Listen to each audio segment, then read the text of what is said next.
Hello everyone, welcome to commerce classes. और आज मैं क्वेश्चन जो प्रैक्टिस करवाने वाली हूँ, it is based on key factor and optimal product mix.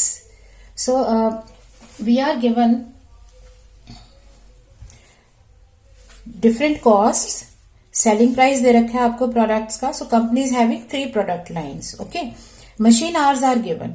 सो यहां पर की फैक्टर की बात होगी और की फैक्टर के बेसिस पे we will be calculating product mix, optimal product mix, which will give us maximum profit. So in the given year, in the following years, it is saying that company is facing extreme shortage of raw material. Okay, company needs 3 kilogram, 4 kilogram and 5 kilogram of material to produce 1 unit of ABC respectively. So coming year में मतलब आने वाले time में आपका raw material is going to be the key factor. उससे पहले हमें machine time दे रखा था, तो यहाँ क्या कहा था, all things are made from same set of machines and production is limited by capacity. मतलब अभी तक तो हमारे machine hours limited थे. So machine hours was the key factor. और अब हमारा की फैक्टर क्या हो गया है, raw material. So 5 kilogram of raw material, ये तीनों के आपको रिक्वायरमेंट दे दिए। How would product priorities change, मतलब गिवन सिनेरियो के अकॉर्डिंगली हमारी प्रायोरिटीज कैसे चेंज होंगी। सो क्वेश्चन डायरेक्टली नहीं पूछ रहा कि आपको किसमें प्रायोरिटीज सॉल्व करनी है, बल्कि वो ये कह रहे हैं कि चेंज क्या आएगा। इसका मतलब हमें दोनों सॉल्व करने होंगे। हमें पहले की फैक्टर मशीन टाइम लेके बताना होगा कि पहले प्रायोरिटीज क्या थी, and then with the change scenario जिसमें अब रॉ मटेरियल शॉर्ट हो गया है, तो अब आपको रॉ मटेरियल के अकॉर्डिंगली प्रायोरिटीज बतानी है। सो यहां तक तो सिर्फ प्रायोरिटीज पूछा है फर्स्ट पार्ट में। सो आप प्रायोरिटीज सॉल्व कर सकते हो। कैसे करते हैं, इसमें हमें सबसे पहले वही कॉन्ट्रीब्यूशन बेस्ड कॉस्ट शीट बनाई जाएगी for all the 3 product lines. So product line A, rupees information, B and C. So आपको क्या करना होता है, यहां पर कंट्रीब्यूशन सॉल्व करते हैं it with reference to the key factor. मतलब हमें ये देखना है कि अगर ये की फैक्टर है, अगर ये लिमिटिंग फैक्टर है, तो उसका यूटिलाइजेशन इस तरह से करो कि हमें मैक्सिमम प्रॉफिट हो। ठीक है, तो आपको कंट्रीब्यूशन पर यूनिट नहीं देखना, आपको कंट्रीब्यूशन देखना है की फैक्टर के रिस्पेक्ट में। जैसे पहले हमारा की फैक्टर क्या है, मशीन से प्रोडक्शन कैपेसिटी लिमिटेड है। ठीक है ना। सो हमें मशीन के अकॉर्डिंगली कंट्रीब्यूशन लेना होगा। So first of all contribution solve कर लेते हैं। वो होता है सेलिंग प्राइस। सेलिंग प्राइस दे रखी है 5, 6 एंड 7 लेस वेरिएबल कॉस्ट। क्योंकि आपको कंपोनेंट दिए हुए हैं, तो आप यहां पर डिटेल्ड स्टेटमेंट बना सकते हो, बट उसकी जरूरत नहीं होती, बिकॉज हमारा इंटरेस्ट कहां पे है, कंट्रीब्यूशन में। तो हम सीधे यहां पे लिख देंगे कि हमारा वेरिएबल कॉस्ट हो गया 3 रुपीज 5 पैसा, यहां पर 4 रुपीज 20 पैसा, और यहां पर हो गया आपका कंट्रीब्यूशन 5.46 वेरिएबल कॉस्ट, सॉरी। सो कंट्रीब्यूशन कितना आ गया, contribution is selling price minus variable cost. Per unit information है सारी। ओके, सो ये हमारे पास है कंट्रीब्यूशंस पर यूनिट। अब हमें कंट्रीब्यूशन किसके रेस्पेक्ट में देखना है, in respect of the machine time, क्योंकि वही लिमिटेड है, वही की फैक्टर है। सो कंट्रीब्यूशन को स्टडी करते हैं की फैक्टर के रिस्पेक्ट में। तो की फैक्टर मतलब मशीन टाइम पर यूनिट कितना है, मतलब मशीन टाइम का यूज कितना हो रहा है, 39 मिनट्स, 20 मिनट्स एंड 28 मिनट्स। तो मिनट्स में दे रखा है, तो हम कंट्रीब्यूशन कैसे सॉल्व करेंगे, कंट्रीब्यूशन पर मिनट ऑफ मशीन टाइम, कि 1 मिनट अगर हम मशीन एक जगह पे लगाते हैं, एक काम में लगाते हैं, तो पर मिनट हमें कितना कंट्रीब्यूशन मिल रहा है। सो 1.95 अपॉन 39 मिनट्स, क्योंकि यहां पे कंट्रीब्यूशन इतना है और इतने मिनट में ये बनता है, तो 1 मिनट यूटिलाइज्ड हियर आपको कितना कंट्रीब्यूशन देता है, 0.05 पैसे का। अगर आप यहां पे मशीन को यूज करते हो, तो क्योंकि 20 मिनट्स में एक प्रोडक्ट बनता है, तो पर मिनट ये हमें कितना फायदा दे रहा है, 0.09 रुपीज का। और जो लास्ट प्रोडक्ट लाइन है आपकी, इसमें आपको कितना प्रॉफिट मिल रहा है, कितना कंट्रीब्यूशन मिल रहा है, 0.055। तो यहां पे इनकी रैंकिंग क्या हो गई, कंट्रीब्यूशन के अकॉर्डिंगली कौन सा प्रोडक्ट बेस्ट है। सो बी आपको सबसे ज्यादा फायदा देगा पर मिनट, तो बी बनाना चाहिए। उसका नेक्स्ट क्या है, सी, और सबसे कम हमें दे रहे ए, तो सबसे कम लास्ट में ए आ जाएगा। इसका मतलब प्रेफरेंस ऑर्डर क्या हो गया, प्रेफरेंस ऑर्डर है हमारा पहले बनाओ बी, उसके बाद अगर रिसोर्सेज बचते हैं सी, और फिर आएगा ए। सो आपका प्रेफरेंस ऑर्डर ओरिजिनल सिनेरियो में ये है। लेकिन हमें पूछा गया how would the product priorities change, तो अभी हमें केस 2 भी करना पड़ेगा। तो ए पार्ट के अंदर केस 1 है original scenario, when machine hours are limited. इसी में केस 2 क्या हो जाएगा, when raw material is key factor. तो अगर रॉ मटेरियल हमारा की फैक्टर बन जाता है तो कैसे चलेगा, कंट्रीब्यूशन तो वही रहने वाला है। अब हम क्या लेंगे, रॉ मटेरियल का यूज देखेंगे। सो रॉ मटेरियल कितना यूज हो रहा है, 3 kg, 4 kg, 5 kg, तीनों प्रोडक्ट्स में एक एक यूनिट बनाने में। So contribution per kilogram of raw material used, तो जो रॉ मटेरियल यूज कर रहे हो एक एक किलोग्राम के आगे कितना कंट्रीब्यूशन है, 1.95, 3 किलोग्राम से ये बनता है और इतना कंट्रीब्यूशन देता है। सो अपॉन 3, यहाँ पे ये आपको कंट्रीब्यूशन देगा 1.80 और आप 4 kilogram of raw material use कर रहे हो। यहाँ आप 1.54 और 5 kilogram of raw material use कर रहे हो। सो कंट्रीब्यूशन पर किलोग्राम मतलब contribution upon raw material use in kilogram.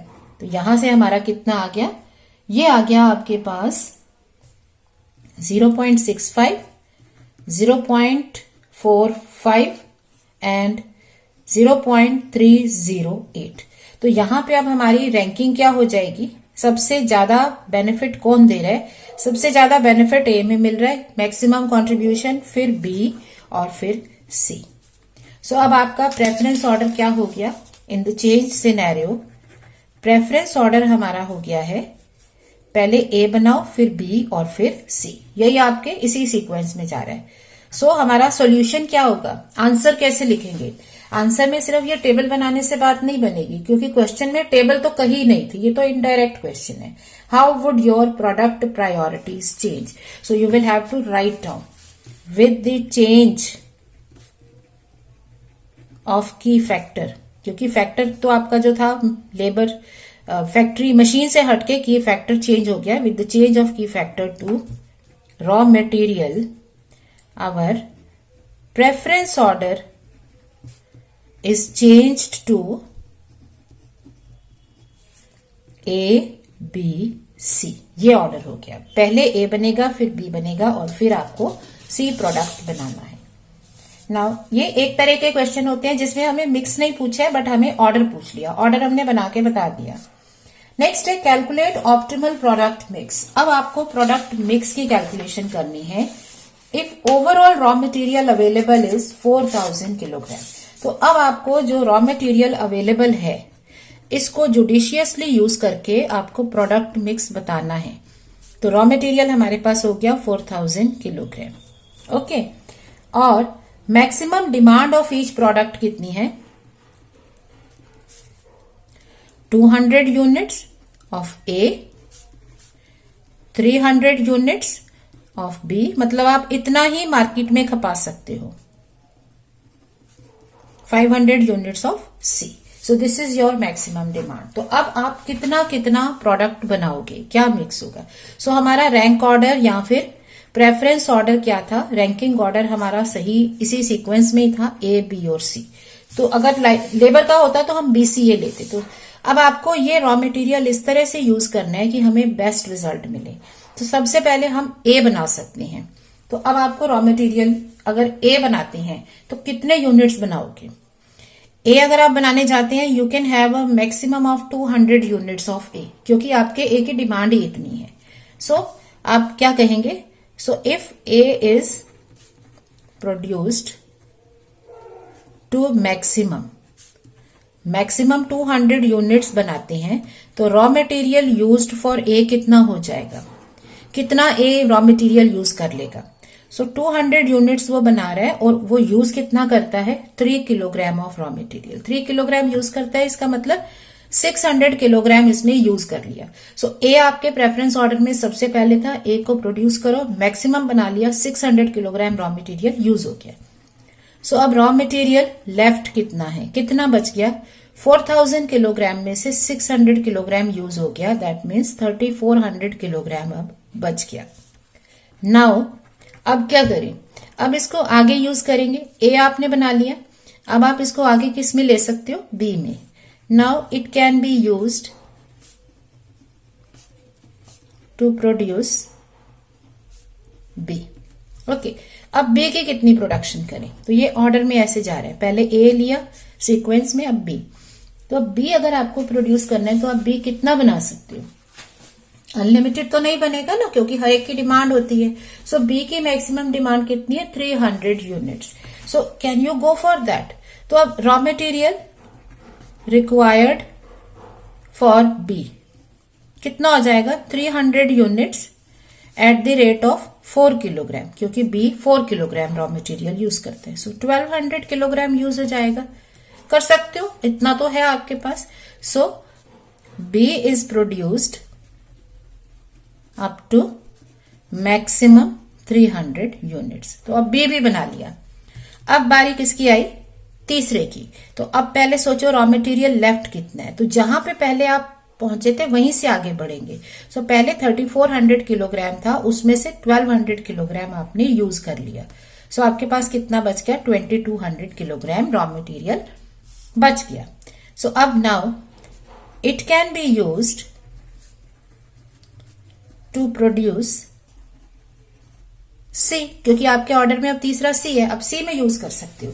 अब सी में कितना यूज करेंगे, कितना बनेगा, देखो सी की मैक्सिमम डिमांड थी 500 यूनिट्स, और सी क्योंकि लेता है 5 किलोग्राम का मटेरियल, इसका मतलब ये मैक्सिमम अगर बनाने पे जाएंगे तो 2500 किलोग्राम यूज होगा।